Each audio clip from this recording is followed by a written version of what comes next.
ایک دن آپ صلی اللہ علیہ وسلم مدینہ میں احد کے پہاڑ پر کھڑے تھے اور ان کے ساتھ اسلام کے 3 بڑے خلیفہ ابو بکر، عمر اور عثمان رضی اللہ تعالیٰ عنہ بھی تھے۔ لیکن اچانک ایک زلزلہ آیا اور احد کا پہاڑ ہلنے لگا اور آپ صلی اللہ علیہ وسلم نے کہا، اے احد کے پہاڑ رک جا، تیرے اوپر ایک نبی، ایک صدیق اور 2 شہید کھڑے ہیں۔ اس حدیث کے بعد آپ صلی اللہ علیہ وسلم فوت ہو گئے، لیکن حضرت عمر اپنی پوری زندگی ان کی یہ بات بھول نہیں سکے۔ اسی لیے اپنی پوری خلافت میں حضرت عمر ایک بہت ہی عجیب دعا مانگا کرتے تھے کہ یا اللہ مجھے شہادت کی موت دے، لیکن شہادت بھی ایسی جو رسول اللہ صلی اللہ علیہ وسلم کے شہر مدینہ میں ملے۔ حضرت عمر کی یہ دعا سن کر لوگ ان سے پوچھتے تھے کہ ایسا کیسے ہو سکتا ہے؟ اب تو عرب میں ساری جنگیں ختم ہو چکی ہیں اور مدینہ دنیا کی سب سے سیف سٹی ہے، تو یہاں پر آپ کو کوئی کیسے شہید کرے گا؟ لیکن حضرت عمر کہتے تھے کہ اگر اللہ نے چاہا تو ایسا ہو کر رہے گا۔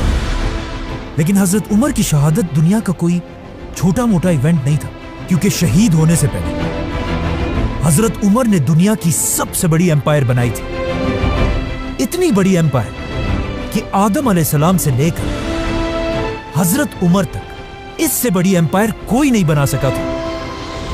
مطلب حضرت عمر رضی اللہ تعالیٰ عنہ کی empire Alexander the great, Julius Caesar اور ایون فرعونوں سے بھی بڑی ایمپائر تھی۔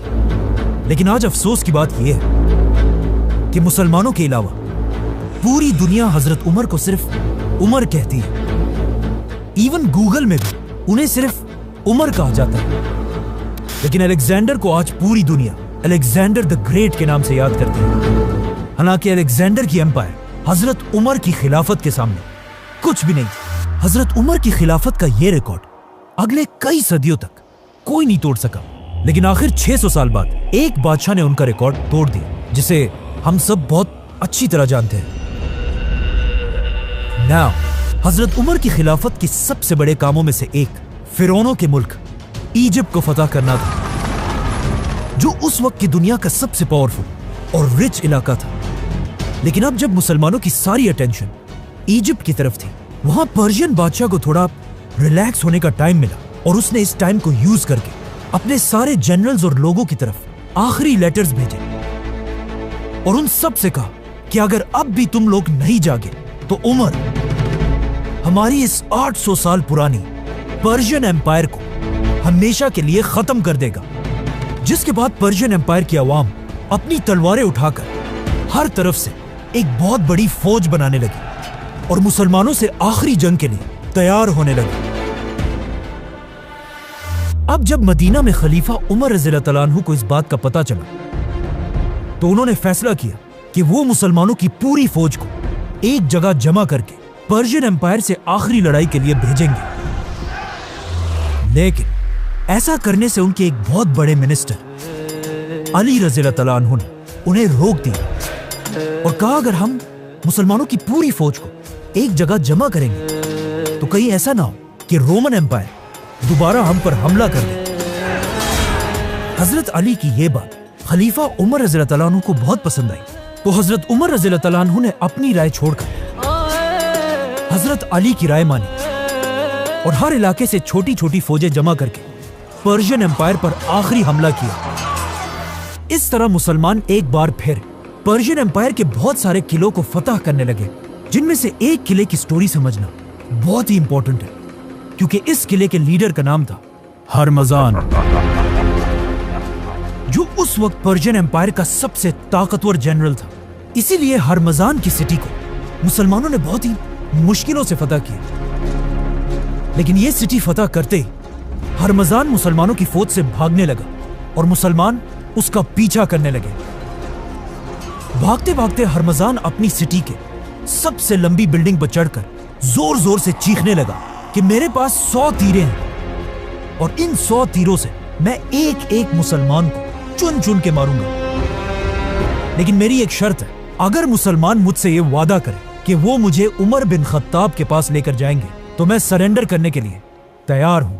تو مسلمانوں نے کہا ٹھیک ہے، اس میں کون سی بڑی بات ہے۔ تو انہوں نے ہرمزان کو پکڑا اور اسے سیدھا مدینہ میں خلیفہ کی طرف روانہ کیا۔ ہرمزان پہلی بار مدینہ میں داخل ہوا اور اس کا خیال تھا کہ خلیفہ عمر کا ایک بہت بڑا محل ہوگا اور باقی بادشاہوں کی طرح ایک بہت بڑے دربار میں بیٹھے ہوں گے، لیکن وہ یہ دیکھ کر حیران رہ گیا کہ دنیا کا اتنا بڑا بادشاہ ایک سادہ سی بلڈنگ میں زمین پر آرام فرما رہے تھے۔ کہا جاتا ہے یہ دیکھ کر ہرمزان نے پوچھا بھی کہ خلیفہ کے گارڈز کدھر ہیں؟ تو اسے بتایا گیا کہ خلیفہ عمر کو ان چیزوں کی ضرورت نہیں ہوتی۔ لوگوں نے حضرت عمر رضی اللہ تعالیٰ عنہ کو اٹھایا اور انہیں کہا کہ یہ پرشین امپائر کا بہت بڑا جنرل آپ سے ملنے آیا ہے، لیکن حضرت عمر نے کہا کہ میں تب تک اس سے بات نہیں کروں گا جب تک اس نے یہ بادشاہوں والے کپڑے پہنے۔ جاؤ اور اسے بدل کر آؤ۔ جب ہرمزان اپنے کپڑے بدل کر بالکل عام انسان کی طرح حضرت عمر کے سامنے پیش ہوا، تب حضرت عمر نے اسے اپنے پاس آنے کی اجازت دی، لیکن اس ہرمزان کی وجہ سے پہلے ہی اتنے مسلمان شہید ہو چکے تھے کہ حضرت عمر اسے سزائے موت دینے کا ارادہ کر چکے تھے۔ لیکن آتے ہی ہرمزان نے کہا کہ مجھے پانی پلایا جائے۔ جیسے ہی اسے پانی دیا گیا تو ہرمزان نے وہاں سب کے سامنے حضرت عمر سے کہا کہ مجھ سے وعدہ کریں جب تک میں اس پانی کو نہ پیوں تب تک مجھے کوئی قتل نہیں کرے گا۔ جیسے ہی حضرت عمر نے ہرمزان کی بات مان لی، ہرمزان نے وہ پانی زمین پر پھینک دیا اور کہا میں نے تو پانی پیا ہی نہیں، بلکہ یہ پانی تو اب میں کبھی پی ہی نہیں سکتا، اور اب آپ کے وعدے کے مطابق مجھے کوئی نہیں مار سکتا۔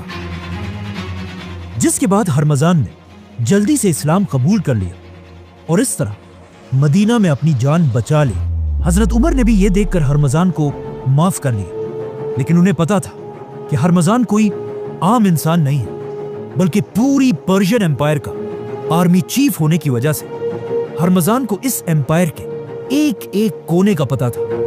اسی لیے حضرت عمر نے ہرمزان کو مدینہ میں رہنے کی اجازت دی، بلکہ پرشین امپائر کے خلاف اسے اپنا ایڈوائزر بھی بنایا۔